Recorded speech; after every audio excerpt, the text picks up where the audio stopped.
Muy buenas tardes. A nombre de la Universidad Gestal de Diseño, le doy la más cordial bienvenida. El motivo de este evento es la presentación de examen profesional de la licenciatura en diseño gráfico. A continuación, explicaré la mecánica del evento. Se dará lectura al protocolo del examen de tesis. El sustentante presentará su exposición en un promedio de 20 a 30 minutos. Al término de esta exposición, el secretario llevará la voz del jurado y dará inicio a la ronda de preguntas, iniciando con el vocal, prosiguiendo con el secretario y finalizando con el presidente. A concluir la ronda de preguntas, el secretario anunciará la salida del recinto para la deliberación del jurado. Una vez concluida la deliberación, el presidente del jurado dará lectura al acta de examen y tomará la protesta de ley.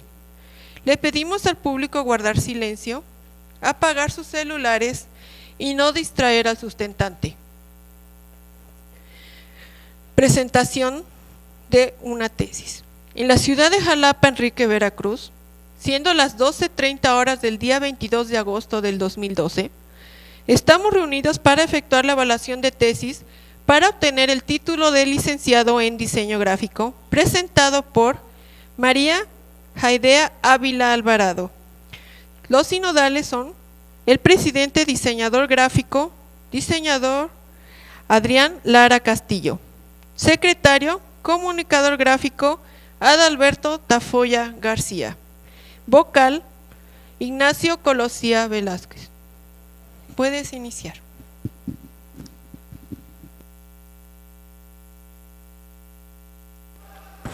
Bueno, buenos días.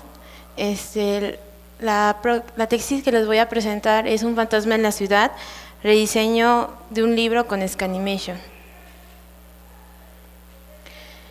Mi presentación se va a dividir en dos partes, la parte teórica y la parte práctica, donde en la parte teórica voy a hablar un poco de lo que es el marco histórico, el teórico y el referencial, y en la práctica todo lo constituyente a lo que es la propuesta gráfica, el proceso de ilustración y el proceso de la técnica Scanimation. Como bien sabemos, una de las problemáticas en México es la poca cultura que existe en los niños y en general. Entonces, por lo cual propongo que hacer el rediseño de un libro infantil debido a que considero que los niños son el primer eslabón para generar futuros lectores. Como objetivo principal es rediseñar un libro infantil aplicando la técnica Scanimation, y como tres objetivos específicos van a ser explorar diferentes técnicas que favorezcan la lectura, analizar la técnica Scanimation y su relación con la teoría de la forma, y como un valor agregado promover un tema ecológico para generar conciencia en los niños.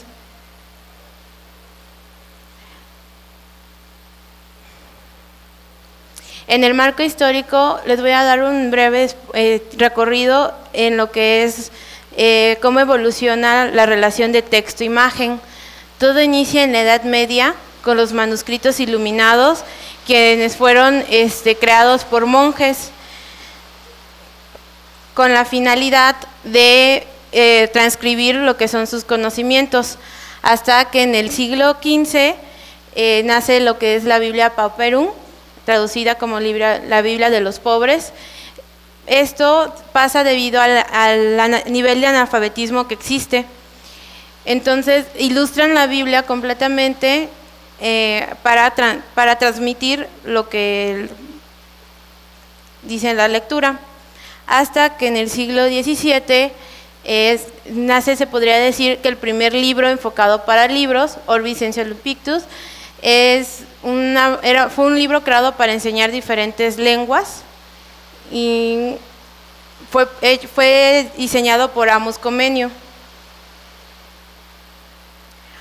para que en el siglo XIX realmente se diera el auge con lo que son los libros ilustrados enfocados a niños, Y aquí en este tiempo nace una editorial muy importante que se llama Dean y Son. Ellos son los que publican por primera vez libros con Toy Book, a ellos les denominaban Toy Book, y hacen unos libros experimentados con igual a la técnica Scanimation, sin embargo le llamaban ellos técnica de persianas.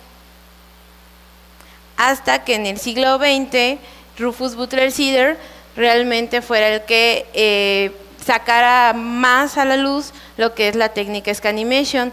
Este es el último libro que él publicó en el 2011. La técnica Scanimation la palabra proviene de un ordenador analógico de animación que se llama Scanimate, y su razón está fundamentada, o la técnica está fundamentada en el kinetoscopio, el cual fue hecho o inventado por Thomas Alva Edison. La técnica de Scanimation está formada por 2 o más ilustraciones. Estas ilustraciones tienen ligeros cambios y a la vez estas mismas ilustraciones se les aplica la técnica del cerramiento, con la finalidad de, al momento de pasar la plantilla que tiene el cerramiento, te permita ver una imagen a través de la otra. Más adelante podemos verlo o entenderlo con más profundidad. Marco teórico. Para fundamentar esta tesis me basé en las teorías de Piaget y Vygotsky. Ambos concuerdan de que la manera de aprender, o la mejor manera de aprender, es a través de las acciones, o lo que es el conocimiento interactuando con los objetos. Y en la psicología de genética de Piaget divide las etapas en las que pasan los niños conforme van aprendiendo. A mí la que más me interesa es la etapa de operaciones concretas, que es de 7 a 12 años. En esta etapa los niños ya pueden generar un conocimiento de lo que están realmente tocando o interactuando. Existe ya una interacción más lógica y pueden generar, más que conocimiento, un criterio sobre lo que ya están viendo. La alfabetización visual, voy a dar el significado que nos da un exponente que se llama Rane, es la historia de pensar sobre lo que significan las imágenes y los objetos. Esta es la manera en la que nosotros nos comunicamos visualmente. Existe lo que es el leer, técnicamente el texto, y la alfabetización visual significa lo que es leer en sí la imagen. Él también divide en 5 pasos la manera en la que percibimos las imágenes. La primera, que es la sensibilidad perceptiva, que la básica que todos contamos. Tú llegas a ver una imagen y lo que ves es lo que entiendes. En el hábito cultural existe ya una comparación. Puedes llegar con los conocimientos que tú tienes, puedes llegar a comparar lo que tú estás viendo con los demás que ya conoces.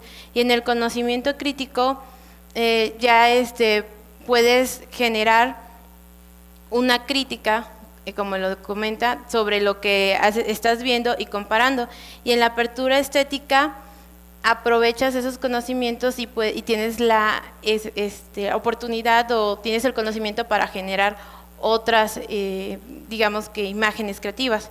Y en la elocuencia visual en sí ya es la integración de las 4 primeras. La percepción visual. La percepción visual la podemos dividir en 2 formas, la visión óptica y la visión física. Nuestro ojo tiene una manera de ver las cosas muy especial. Él no se basa simplemente en lo que es simplemente en lo que estamos ahora sí como que fijando nuestra mirada. En la visión física aquí puse a la muchacha que está corriendo, porque sería nuestro objetivo el que estamos viendo, y el objeto que estamos viendo es el que se está moviendo. En la visión óptica se podría decir que es un engaño, porque en sí no es necesario que estés viendo un objeto específicamente para que parezca que estás viendo otras cosas, o a la vez estés moviendo otros objetos. En teoría, la visión óptica es la que nosotros estaríamos conociendo como la ilusión óptica. La teoría de la forma. Esta teoría nace con el fin de darle una explicación a todo lo que son los fenómenos visuales. Nace en Alemania con Matt Weiner, Kohler, Kafka y Kor. Ellos implementan una serie de leyes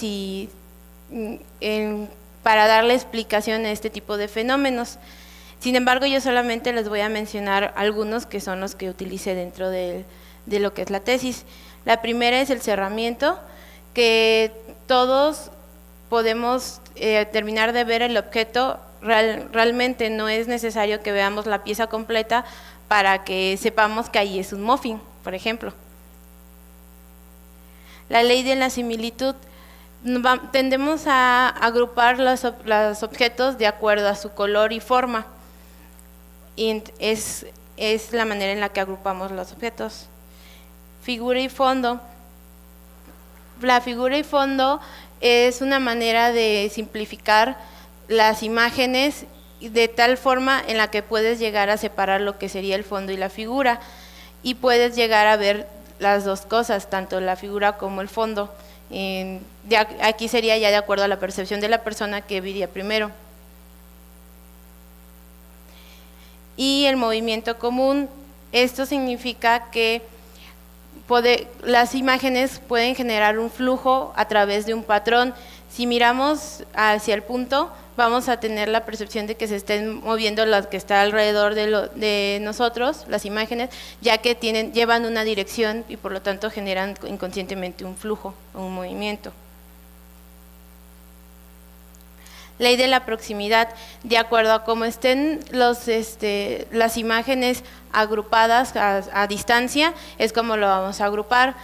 Por ejemplo, aquí vemos realmente 4 grupos en lugar de ver un montón de puntos. Ley de la simetría. La ley de la simetría es que todas las imágenes simétricas a lo lejos vamos a terminar viendo una sola figura. Un ejemplo es que aquí, de todas formas, aunque esté hueco en la parte de arriba abajo, nosotros a lo lejos terminamos viendo una cruz. Y en la parte de acá también vemos como, bueno, de acuerdo a quien piense que es la imagen, yo veo una pesa. La textura. La textura es toda aquella superficie que contiene de características los objetos o las piezas físicas que podemos agarrar. Y la ley de la continuidad. La ley de la continuidad es un principio de que no importa el tamaño o la figura, simple y sencillamente si llevan una dirección te van a generar la idea de que es una continuidad, a pesar de los tamaños o figuras que podría presentar en modificaciones la imagen. El movimiento. El movimiento es la atracción más fuerte que puede haber para tal vez generar empatía entre una persona y otro objeto, puesto que enseguida llaman la atención a las personas. Él es una de las más importantes en mi tesis, puesto que explica la manera en la que gráficamente o a nivel gráficamente podemos hacer un movimiento. Esto ¿qué significa? Que nosotros podemos ver un movimiento de acuerdo a una seriación de imágenes, haciéndole ciertas modificaciones. Es la manera en la que se puede generar un movimiento a nivel gráfico. Marco referencial. Primer libro que utilicé para mi tesis fue el de Gallop, que fue el primer libro que expuso Rufus Butler-Seder en el 2006. Obviamente de él retomé el cómo utiliza la técnica, qué materiales está utilizando. Utiliza un acetato y él utiliza 6 imágenes diferentes para generar un movimiento. Podemos ver aquí lo que es de parte dentro del libro. El siguiente fue La asombrosa vida de Jesús. De él retomé cómo el niño puede interactuar o aprender algún tema que tal vez no le podría interesar, pero le podría divertir el libro, y a través de eso generar el conocimiento. De él retomé lo que sería el uso de las solapas.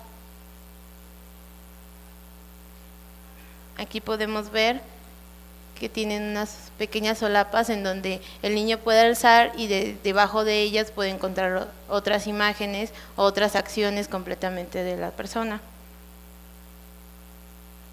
El pequeño teatro de Rebeca. El de él retomé lo que sería para mí una elocuencia visual. El libro cuenta con una serie de imágenes que aparentemente cuando tú lo abres es una sola ilustración, pero realmente son huecas, y conforme vas pasando pues son otras sorpresas que te vas encontrando detrás de las otras.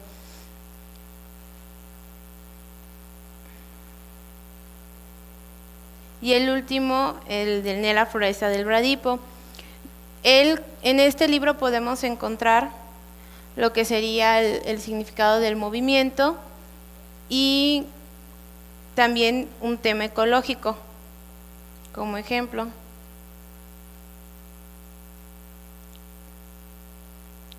Para la propuesta gráfica.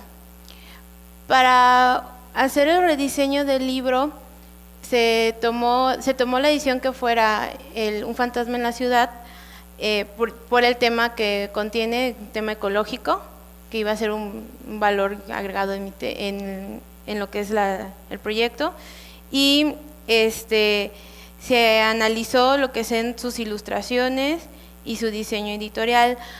Como podemos observar, las imágenes presentan un espacio muy pequeño, a pesar de que son buenas ilustraciones. Se podría aprovechar tal vez el espacio completo, y en lo que es la caja tipográfica es demasiado, digamos que justificada, y al mismo tiempo lo hace ver como que muy apretada la ilustración. O sea, podemos aprovechar un poquito más el espacio que se tiene y generar otro tipo de texto que al niño se le haga ver menos pesado esta cantidad. Para eso se hizo una serie de experimentación en donde obviamente el texto la íbamos a estar manejando las cajas tipográficas más ligeras para que no fueran pesadas, y al principio se había optado porque fuera una ilustración en la página non, y en la página par, y en la página non lo que sería el texto. Y también se experimentó con las diferentes técnicas para la ilustración. Esta es la técnica de vector, sin embargo se ve muy plana, no se pueden dar muchas sombras para lo que sería las ilustraciones. Sin embargo, era muy práctica este tipo de ilustración para hacer la técnica de Scanimation, por lo cual se decidió que todo lo demás fuera con otro tipo de técnica, que se escogió la de acuarelas, para que dejáramos un espacio en donde tal vez iría, o donde más bien iría aplicada la técnica Scanimation, y esta simplemente es la única que se haría en técnica de vector, y todo lo demás sería con técnicas de acuarelas. Teniendo decidido cuáles iban a ser las técnicas de ilustración, se experimentó con los diferentes tipos de formatos y papeles. Al principio se utilizaron papeles brillantes, pero hacía ver muy opacas las ilustraciones, y se quería conservar que se siguiera notando lo que sería la técnica de acuarelas, por lo tanto se optó por un papel de algodón. En los siguientes tres formatos que vemos, el A era muy grande para que el niño lo llevara en sí, de 30. El B ya era demasiado chico para darle espacio o respiración a lo que serían las cajas tipográficas. Y el C era como que en apaisado era como el más accesible para las ilustraciones tuvieran un buen tamaño y las cajas tipográficas también tuvieran un buen espacio. Y también seguía siendo manejable para los niños de 7 a 12 años, y por lo cual se decidió por el formato C. Para formar la retícula utilicé el método de Van der Graaf, en donde se trazan 6 diagonales en todo lo que sería la página desplegada, con 3 cajas para hacer la composición tipográfica y un medianil de 0.5 centímetros. Aquí podemos observar una aplicación de que a pesar de que tengo las 3 columnas, sigo respetando el espacio que me estaba marcando para lo que sería después su empastado y no se perdieran las tipografías. Las tipografías seleccionadas fueron Century Gothic y Comic Sans. La Century Gothic se escogió por el trazo que tiene a base de círculos, es muy redonda y permite expresarse muy fina y con muchos espacios blancos la hace ver muy limpio el trabajo. Pero para romper un poco esa limpieza utilicé Comic Sans. Esta tipografía en realidad fue diseñada para programas de niños en la computadora y solamente se iba a utilizar para resaltar ciertas frases en donde el niño, si no quisiera leer todo el texto, podía leer nada más esas frases en específicas que describirían lo que sería la ilustración que está observando. Aquí podemos ver la aplicación. Aquí en la parte de abajo encontramos la caja tipográfica y en la parte de arriba uno de Megápolis, bienvenidos. Sería una frase que se podría que estaban recibiendo aquí a los niños, a otras personas en el cuento. Y acá abajo también otra propuesta de lo que sería aquí la aplicación de la tipografía, y acá abajo lo que es el resto de lo demás, Century Gothic, y arriba Comic Sans. Se utilizó un interlineado de un número tipográfico de 14 puntos y un interlineado de 17 puntos. ¿Por qué el puntaje de 14? Pues de acuerdo a la edad que se tiene, que estamos manejando de 7 a 12 años, el mínimo para que el niño pueda leerlo sin cansar su vista es de 14 puntos, y el interlineado de 17 puntos le iba a dejar esa limpieza para que no se viera el texto tan pegado todavía. Los colores. Se utilizó una paleta de color un tanto fría, puesto que este tipo de colores se dice que son los que más expresan sentimientos, y con los colores grisáceos los utilicé para darle un poco lo que serían los tonos de la contaminación, que en sí el libro está hablando sobre la contaminación en la ciudad. Podemos ver la aplicación de los tonos, una fábrica contaminando ahí lo que sería la parte de la ciudad, y los otros colores, el azul, el que aproveché un poco más de él para utilizarlo para darle a lo que serían todas las ilustraciones algo ameno al ambiente, a pesar de que estoy hablando de algo que está contaminando. Proceso de ilustración. El proceso de ilustración se llevó a cabo al inicio hacer un storyboard de acuerdo a lo que es el texto del cuento, y a partir de él generar las ilustraciones. Al principio se habían propuesto que fueran 10 ilustraciones, sin embargo el texto respondió a solo 8 ilustraciones. Después de que se obtuvo el storyboard, se hizo la ilustración al tamaño de la doble página. Después se aplicó la técnica de acuarelas para al final escanearla y digitalizarla y hacerle los últimos retoques. Como se decidió en el libro que se utilizaran tanto la técnica de Scanimation como técnicas de solapas, una vez que se tuviera digitalizada la ilustración y con sus retoques, se decidía en qué parte podía ir a las solapas. Estas solapas te iban a dar otras imágenes o a veces otro tipo de cajas tipográficas, o ibas a encontrar texto, perdón. En esta ilustración se decidió que aquí, donde están los edificios, fueran la otra solapa.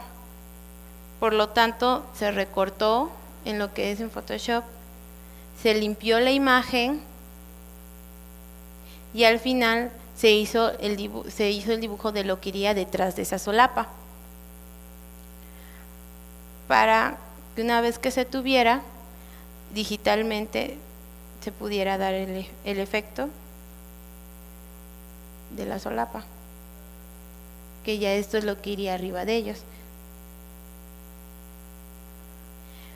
Esto se pasaba en el programa de Illustrator ya una vez manejado la solapa. El proceso de Scanimation. El proceso de Scanimation, antes de iniciar, se hace un patrón de líneas, el cual sería tu plantilla, para darle a la imagen lo que sería el efecto del cerramiento. Esta es la imagen que yo voy a manejarles como ejemplo, y aquí ya se bocetó, se vectorizó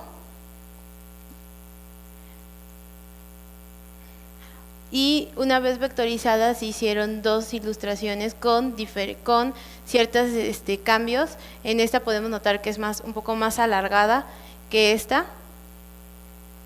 Y en cuanto a los edificios y en cuanto a las llantas acá las podemos observar más redonditas y acá un poquito más aplastadas. Después se le coloca lo que es la plantilla de el cerramiento para generar lo que es el cerramiento y se unifican las dos ilustraciones y con unas ligera desfase para que se estén tapando lo que serían las líneas, los espacios blancos que quedan entre las imágenes. Eso con el fin para que una vez que se pase lo que es la plantilla, pueda permitir la plantilla que se observe una imagen a la vez. La composición, esta es la que sería la portada o la cubierta de todo lo que es el libro. Acá tengo una aplicación de lo que es la técnica Scanimation y de este lado también dejé otra sencilla aplicación. El título con tipografía Comic Sans, la ilustración con las técnicas de acuarela y por acá puse lo que sería el autor del libro. Una composición interior.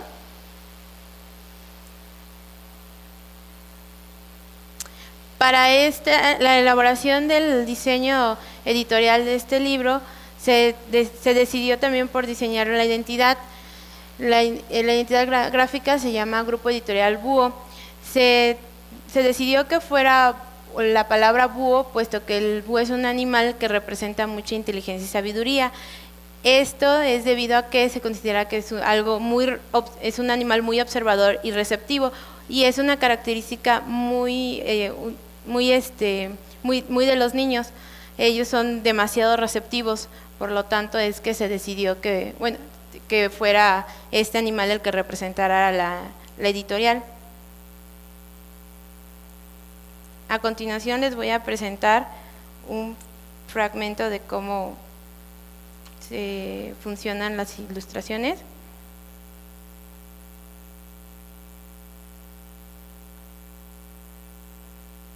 Vamos a observar que el niño hiciera sus ojitos. Aquí ya les muestro unas imágenes de cómo el niño está interactuando ya con el libro. El niño tiene 8 años y parece que le gustó mucho.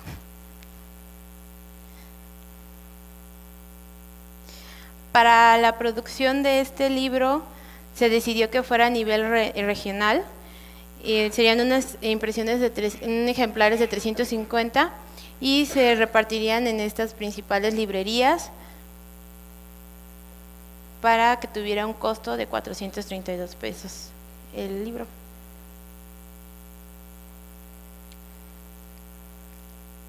A nivel personal, el realizar esta tesis me permitió dar a conocer lo que son más de lo que son mis conocimientos de lo que obtuve en la universidad, y aparte de eso me permitió aprender a trabajar un poco más bajo presión y darme cuenta que no es solamente los conocimientos que uno adquiere aquí, o sea, hay más.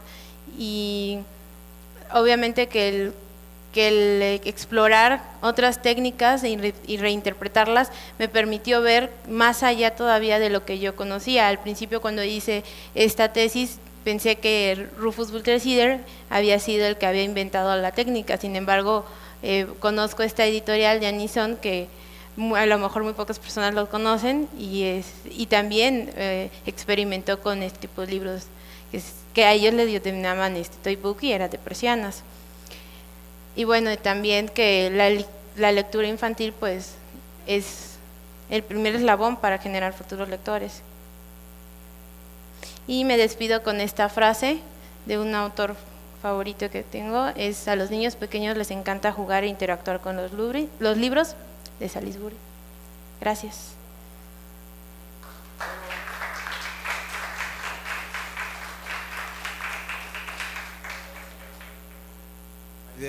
Bueno, Aidea, muchas gracias por la exposición. Vamos a pasar a la ronda de preguntas. Iniciará el maestro Colosía, seguiré después yo y finalizará el presidente del jurado, el maestro Adrián Lara. Claro. Buenas tardes, Aidea. Buenas tardes. Bueno, a mí me llama la atención que hayas escogido un tema explorando una técnica, ¿no?, que ciertamente no se ve aquí en la escuela, ¿no?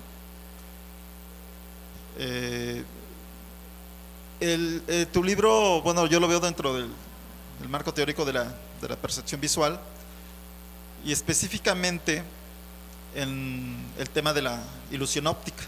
Sí. Específicamente, sí. Y independientemente de esta técnica de scanimation, ¿qué otras técnicas viste, descubriste o exploraste que tengan básicamente que ver con la ilusión del movimiento?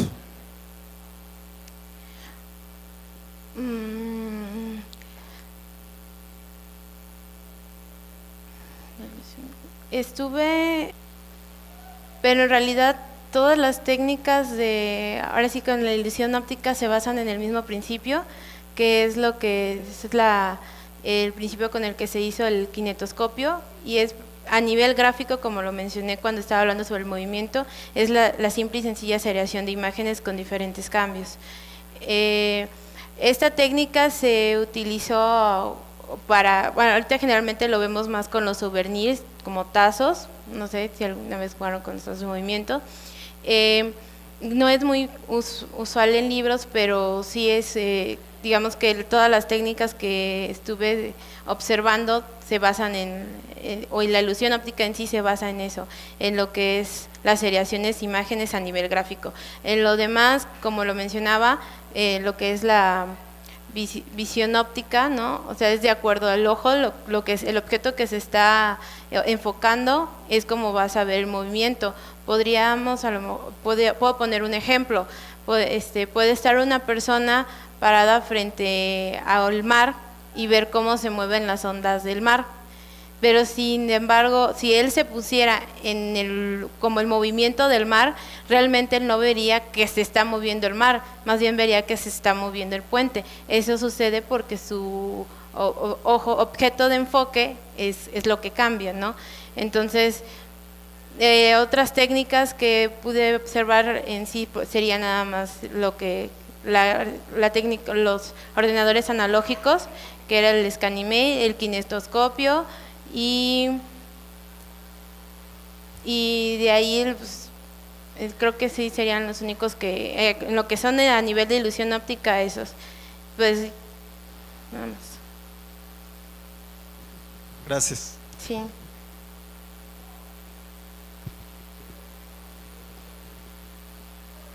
Idea, ¿hacia dónde va el Scanimation? Reinterpretando tus conocimientos vertidos en este trabajo terminal, así como lo dijiste en tus conclusiones, por favor dime, ¿qué es lo que alcanzas a ver tú a partir de que hiciste este proyecto con esta técnica? ¿Qué alcanzas a ver tú en el futuro del Scanimation como una posibilidad de fomentar la lectura o acercar a niños a materiales, a objetos que les ayuden a adquirir el hábito de la lectura? ¿Cómo lo ves tú? ¿Qué es lo que tú ves en el futuro a partir de este trabajo terminal que hiciste? Es muy curiosa la pregunta y me agrada porque de hecho una de las cuestiones que se veían que a lo mejor no, ¿por qué un libro pop-up no? ¿Por qué no otros libros que también tienen nuestras técnicas y que ya están en el mercado? Generalmente a los niños les gusta muchísimo interactuar con los libros, en realidad. A ellos lo que explicaba Piaget en su teoría es que el niño está en esa etapa para estar interactuando con todos los objetos que tiene a su alrededor y de esa manera genera su conocimiento conforme a lo que está tocando. Le veo futuro por dos razones. Bueno, más bien diría una principal. Los libros pop-up que le gustan mucho a los niños, en realidad su nivel de producción es algo cara. Y sin embargo, el nivel de producción con la técnica de Scanimation también llega a llamar la atención, a sorprender, y es más económica su producción. Aquí a lo mejor yo lo estaría viendo tal vez en otra perspectiva, tal vez en una perspectiva de rentabilidad, que sería un libro más económico y que a los niños todavía les seguiría llamando la atención para descubrir o ver, ahora sí como que pequeñas animaciones dentro de un libro. Recordemos que, como lo mencioné un momento atrás, que el movimiento es una de las acciones más fuertes para llamar la atención y hasta de hecho generar empatía entre lo que sería el objeto y la persona que lo está interactuando. ¿Y cuál es la dificultad para hacer el Scanimation? Es decir, nos mostraste un proceso o unas etapas, unos momentos que van desde un bocetaje ahí burdo hasta una cuestión ya vectorizada y seleccionar las áreas específicas donde se va a mover o lo que se quiere mover o el objeto o el personaje, en fin. ¿Dónde está la dificultad? ¿Dónde encontraste tú la dificultad de tomar esas decisiones para saber y definir qué va a ser lo que se va a mover? Me basé en los objetos que generalmente tienen movimientos. Por ejemplo, el que les mostré era un automóvil, es un objeto común que todos conocemos que tiene movimiento y que también las diferencias de imagen que tendría que hacerle no serían muy tardadas para el tiempo que tenía para elaborar este proyecto. Sin embargo, hay otras ilustraciones que sí fueron más complejas, porque de hecho el nivel de dificultad que tiene esta técnica precisamente es hacer las seriaciones de imágenes. Tú tienes que conocer cómo se mueve el objeto para poder generar estas seriaciones de imágenes. Si no tienes ese conocimiento, al final solamente vas a estar viendo una imagen de otra. No va a haber un movimiento como tal o una ilusión de que se está moviendo realmente. Y una pregunta con trampa, la aviso antes. ¿Cómo se mueve un edificio o las ventanas de un edificio? ¿Cómo definiste eso? Bueno, aquí fue en la perspectiva visual que uno tiene cuando vas en un coche. Siempre vas a estar viendo diferentes tamaños de edificios, nunca vas a ver un edificio de un mismo tamaño. Entonces fue ahí una pequeña ahora sí como que idea del que también te vas moviendo en coche, pero obviamente también tu alrededor o tu ambiente se va a mover. La última pregunta. ¿Qué implica para ti hoy abordar un proyecto editorial con o sin Scanimation? ¿Qué implica para ti hoy hacer un proyecto editorial, hacer un libro con o sin Scanimation?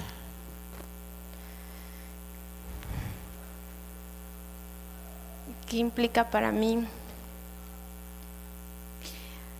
Considero que el diseño editorial es una de las áreas que tiene más oportunidad en lo que es a nivel del diseño gráfico, puesto que no solamente interactúas con lo que es el texto, sino con la imagen, ¿no? También puedes jugar con ella.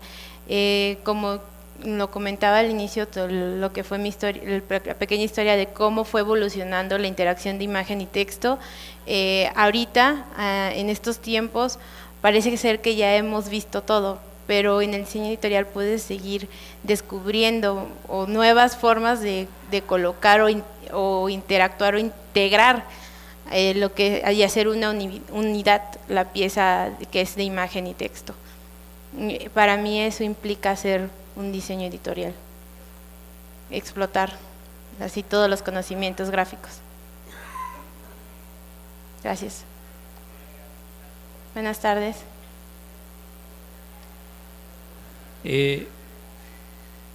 Yo conozco el proyecto más o menos. Sí.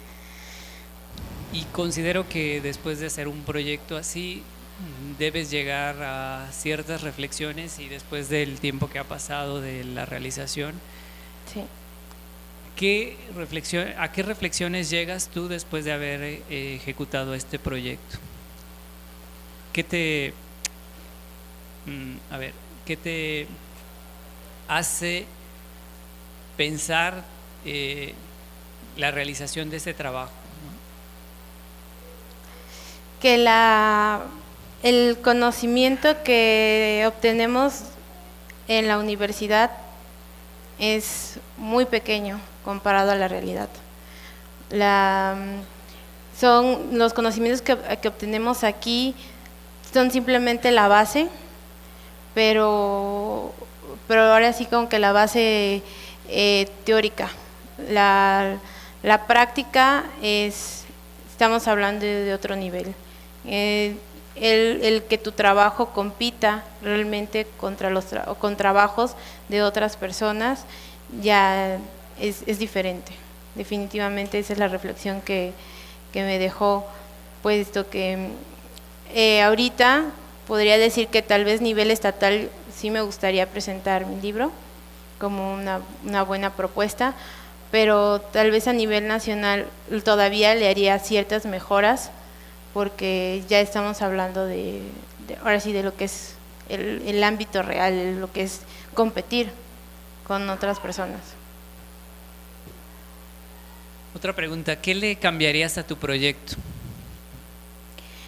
Creo que explotaría un poquito más la técnica Scanimation, me daría el tiempo para hacer más grandes las ilustraciones que se van a mover. Es lo que le cambiaría. ¿Crees que esta técnica pueda ser aplicada a otros ámbitos que no sean estrictamente el público infantil o los, digamos, el editorial? Sí, claro, que creo que no es una técnica que va dirigida solamente al público infantil. Esa técnica se puede dirigir a cualquier público. Lo que te va a hacer decidir a quién se lo vas a estar transmitiendo es ahora sí lo que quieres dar a conocer o el conocimiento que quieres generar. Una de las cosas que más me gusta del diseño gráfico es que tú eres el camino o el medio para transmitir los mensajes que tal vez otra persona quiere dar a conocer. Entonces siempre vamos a tener diferentes públicos en sí en esta carrera, ¿no? Gracias. Aidea, el jurado se va a retirar, Claro. a deliberar y volvemos. Gracias. Gracias.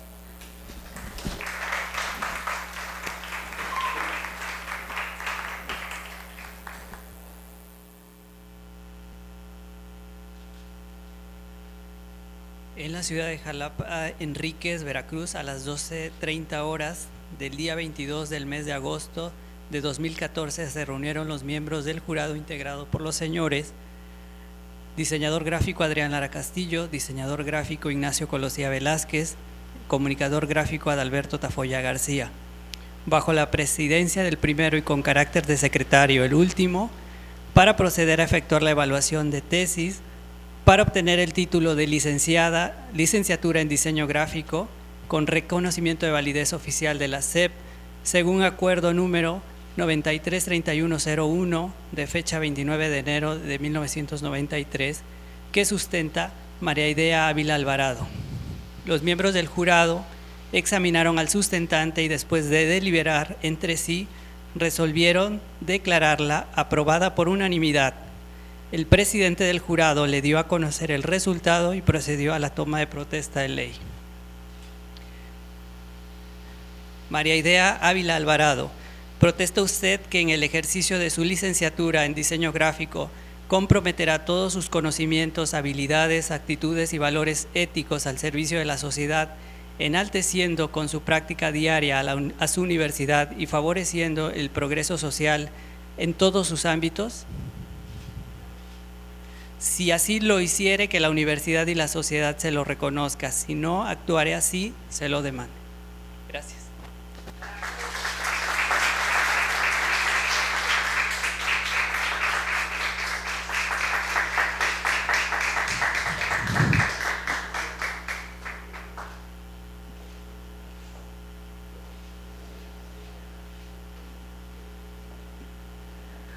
Para concluir el evento, procederemos a tomar la fotografía oficial. La Universidad Gestal de Diseño agradece a todos su presencia. Buenas tardes.